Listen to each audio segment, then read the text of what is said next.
So, hello. During this lesson, we're going to talk about health related quality of life and well being, what that means, how to improve upon it, and what kind of changes we can make in our lives to enhance health related quality of life and well being. But first, I'm going to give you a quiz to kind of get in touch with where your current level of well being is right now. It's only a few questions, so take your time. And just so you know, the way it's scored is the higher the number of your score, the less well being you have. So I'll give you a moment to do that.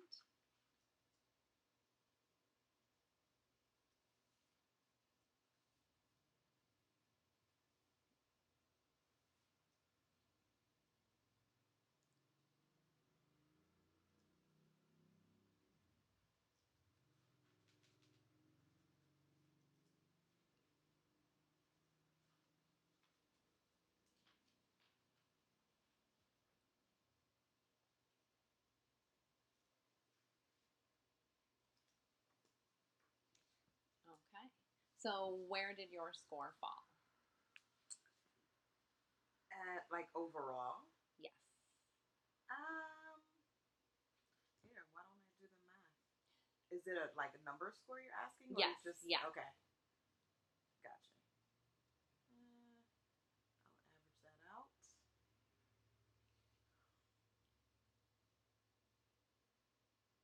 Questions.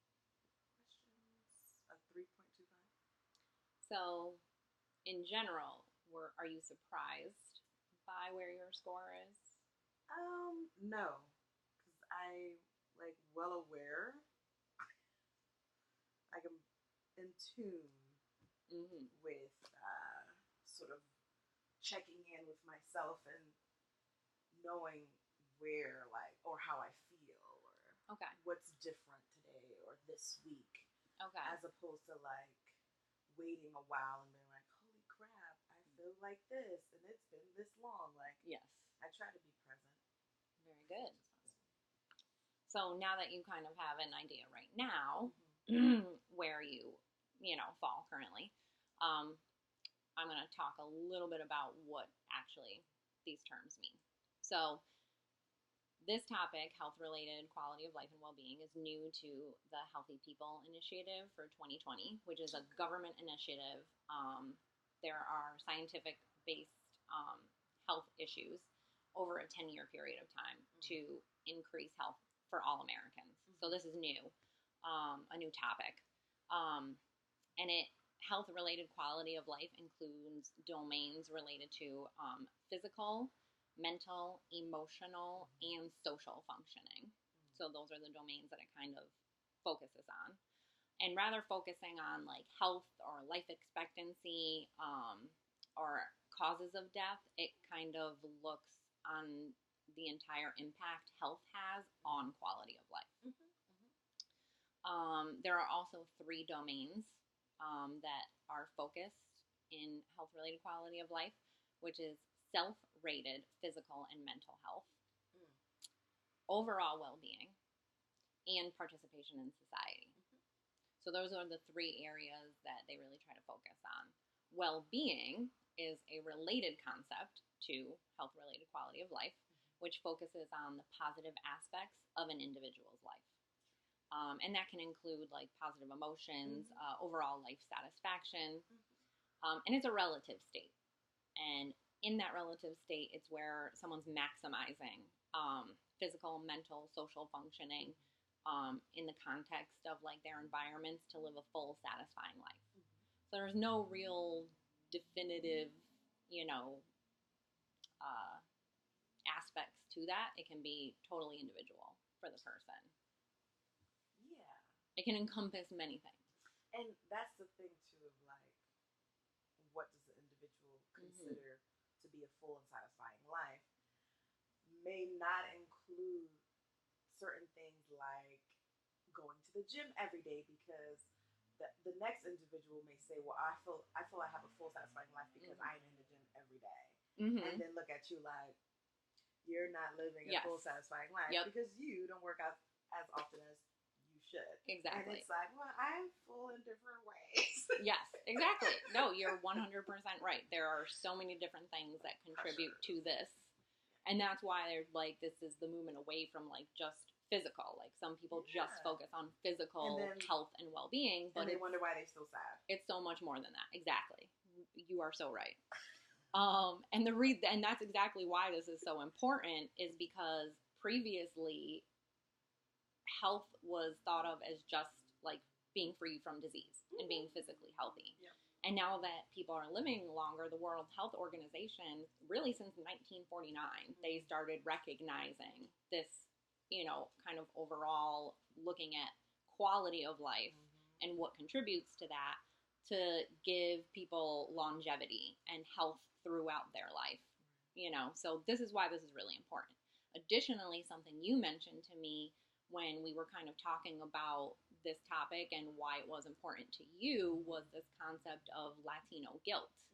And in doing research, there are scientific studies that focus on this, and especially for first-generation college students who are Latino, who are feeling they have kind of become more successful than their parents, and therefore are looked at as like the stronger individual and have this guilt because they're doing well for themselves and feel like they need to fix everything else in their family and help everyone else in their family. And there is a correlation between this level of guilt and level of depression in this Latino first generation college student population. So thanks for confirming that. So it's a real thing. It's not just something that you're feeling that is, unique to you as an individual. Yes. It is a real thing. And it's why it's so important to take time for yourself, to address these feelings, to understand that you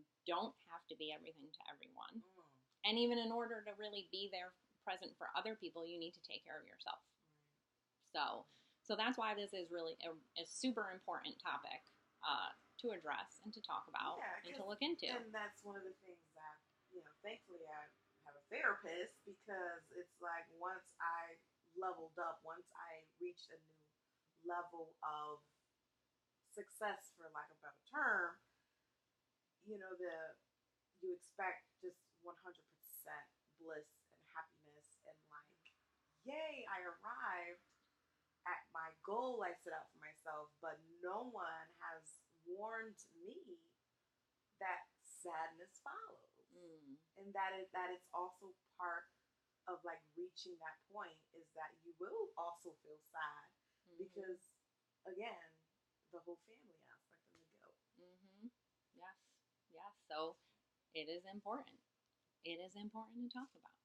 So there are many, many ways that we can improve our health-related quality of life and well-being. And I have these little flashcards for you. But I'll go through them too.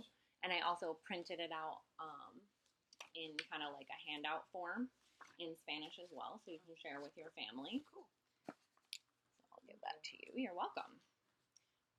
But some of the things that we can really do, one of them would be like to brighten your outlook, and that's being emotionally well, having fewer negative emotions, and when you're having difficulties, bouncing back faster. And kind of another term for that would be like resiliency, and holding on to like kind of focusing more on holding on to positive emotions rather than focusing on the negative emotions. And appreciating good times is really another sign of like emotional wellness. Some of those things, the things that we can do on a daily basis and to kind of remind ourselves, and that's why the opposite side of the flashcard is kind of like a checklist, would be to remember your good deeds and the good things that you do. Forgive yourself, because I know, even speaking for myself, I'm very hard on myself all the time, and we love to hold on to the things that we don't succeed in or aren't doing well, rather than forgiving ourselves for them and focusing on the good. Spending more time with your friends in positive social networks, exploring beliefs about the meaning and purpose of life, and developing healthy physical habits. Because even if we're not in the gym every day, because that's not what some people enjoy doing, it could be something like taking your dog for a walk, which is what you were doing this morning, just being active. Another thing we can do is to reduce our stress. That's huge. Brief periods of stress can be motivational and positive, like that last minute deadline thing. And, some of us procrastinate, and that can be a healthy thing because it can motivate you. But chronic stress clearly is very harmful. Learning healthy ways to cope with stress can also help boost resilience.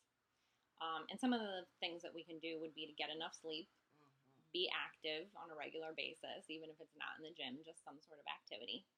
Building a really good, solid social support network. Setting priorities and understanding that we can't do it all, and focusing on the really important things rather than just trying to do every single little thing, because I know that will contribute to stress a lot.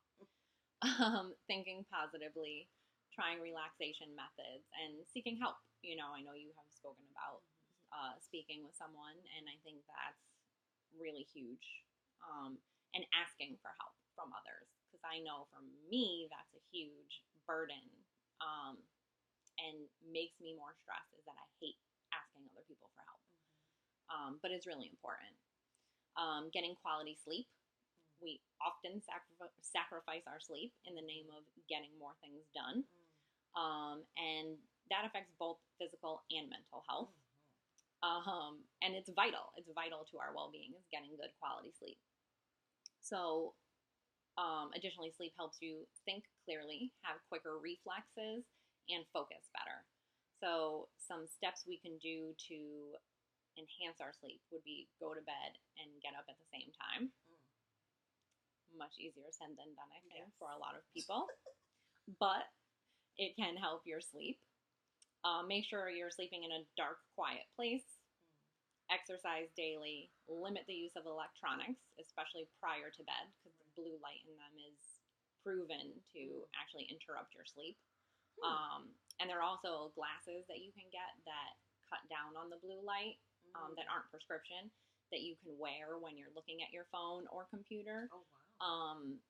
So that it doesn't interrupt your sleep, because it's scientifically proven now that it causes you to not get good quality sleep, and I believe it limits your REM sleep. So yeah, I also read recently too the connection for people who overactively dream. So you wake up exhausted because the dreams feel so real, or you're sort of like so connected to them that you wake up like you didn't really sleep, right, or reach that level. And connectedness to mental health. Absolutely. The more depressed you are, the more active your dreams are. And I'm like, oh my life. Yes. What? And that, like, you don't realize I just thought I was just a creative person, and my imagination was just running that wild. thorough. Yeah. And they're like, everything's connected. Like, oh, Seriously.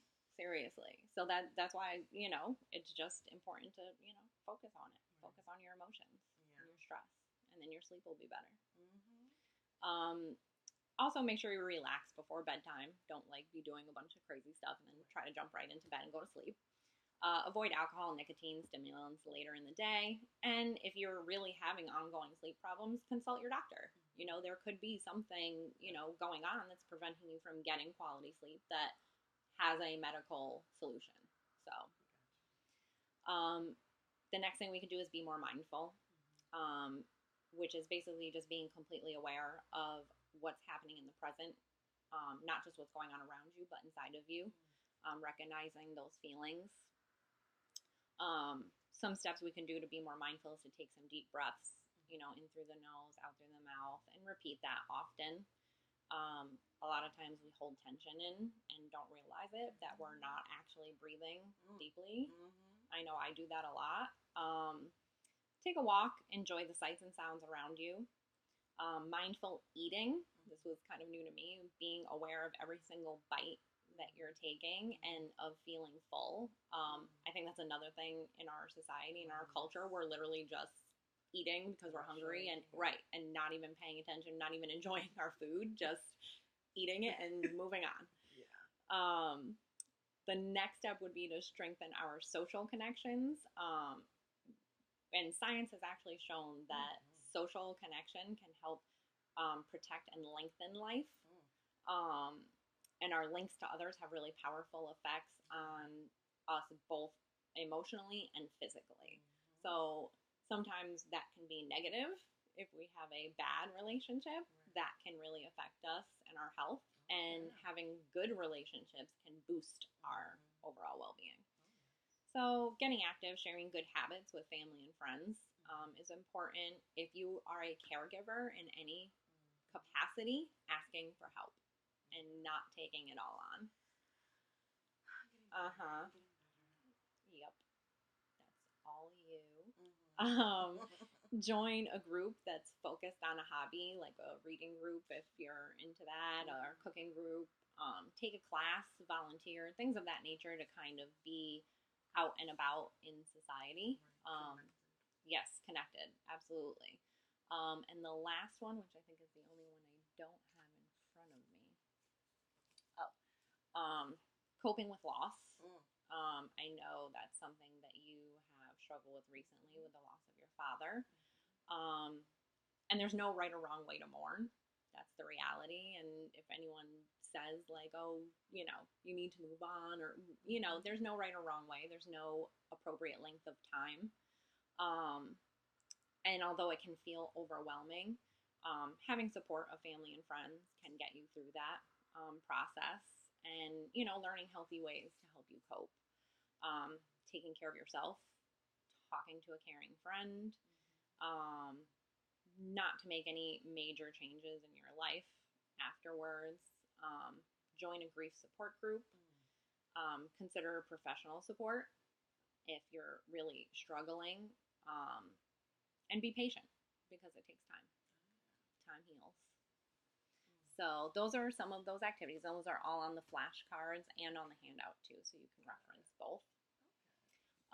And also I have this handout, which kind of has everything we're kind of like, the general information of health-related quality of life and well-being, and all of the links at the bottom are links to all of the resources that I've used. So if you wanted to do further research of your own, that's all there for you. Especially empathy-based guilt and well-being on person. Yes. That is just... I think I can't wait to read these. Yeah, I think you will really enjoy that article because when you brought that up to me and I Googled Latino guilt, I was really surprised that like actual articles came up. I was like, wow. Yeah. So, yes. So the last thing I would like to talk to you about is mindfulness and meditation, because I think that's huge to getting in touch with ourselves and our emotions, and taking time out to just kind of sit and be aware. And there are a substantial number of studies affirming that being mindful is useful not only for just the regular person, but for literal clinical intervention. So, like, doctors will say meditation can help you health-wise feel better. And it fosters positive qualities like psychological well-being, self-compassion. It can reduce cognitive and emotional reactivity, improve psychological symptoms, and overall mental health. And mindfulness meditation is used to improve cognitive function, resolve emotional exhaustion, and reduce perceived stress. So, huge benefits. So what I would like to do at this moment in time is do a little guided meditation with you. And this is on an app that I use on my phone called Relax. I also use it for sleep at night because you can play like different sounds that help you fall asleep and stay asleep and relax. So we'll just take a minute, take some deep breaths, get comfortable. All right. And we will do a little of this. Make sure the volume's up. What is the present moment? The present moment is the one you're in right now. It's before the future happens.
Mm-hmm. And I'm like, oh, okay, I feel a little tension in my up here. I was just like, I didn't feel that Mm-hmm. before that moment of like just being still. Mm-hmm. And so I'm like, okay, well, maybe I have a little headache coming. Didn't Yeah. feel that Or at you're all holding, before. or you're holding tension Or that am I you're not holding even it? realizing is there. Yeah. Yep. So, and then that I was able to focus, and I drifted maybe twice before bringing myself back to like focus on the breathing. Yes. Yes. So, It's hard. which is It's a practice. 2 is like not as bad as I used to. I used to drift Yeah. way more Yeah. within like that short amount of time. Oh yes. And It's so I was hard. like, okay, stop. So it was like, okay, I drifted twice. It's like one about like why all the women in my mom's side of the family have like short chins. I was like, why am I thinking about that? Bring it back. Yeah. And then Mm-hmm. like, and then I thought about the play reading last night. It was like, bring it back. Mindful. So I have a little quiz. Okay. A little post session quiz. And you do have a little handout there too if you need Okay. to reference. Yeah. And then that's the end of the lesson. Cool. All right. So thank you very much for No, participating. thank I you. appreciate it.